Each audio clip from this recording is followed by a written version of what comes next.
Preposition.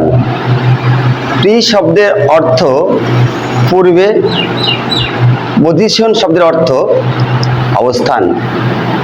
অর্থাৎ a word placed before noun or pronoun or noun equivalent, that is called preposition. Different kinds of preposition, অর্থাৎ অনেক প্রকার preposition আছে। যেমন তার মধ্যে একটা ফ্রেজ প্রিপজিশন। ফ্রেজের মতো গঠনগত এবং অর্থগত ভাবে এই ফ্রেজ প্রিপজিশন ব্যবহার করা হয়।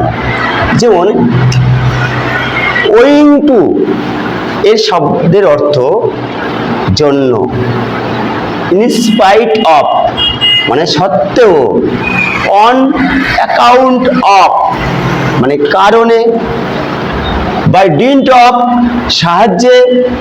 ইনস্টিড অফ মানে পরিবর্তে। বাই মিনস অফ মানে কোনো উপায়ে।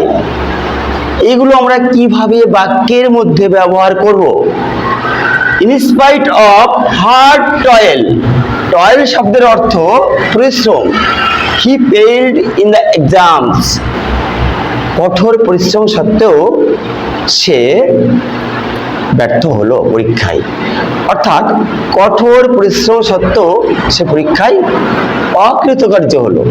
এইখানে in spite of hard toil, in spite of এটা হচ্ছে phrase preposition.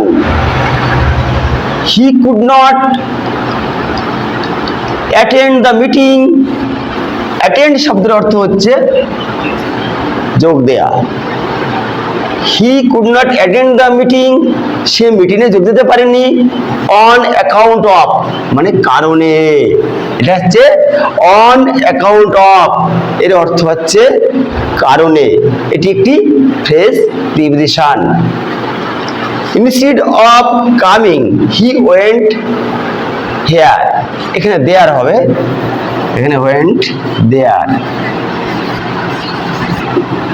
Instead of, instead of মানে পরিবর্তে, কামিং মানে আসা, আসার পরিবর্তে হি ওয়েন্ট দেয়ার সে সেখানে চলে গেল।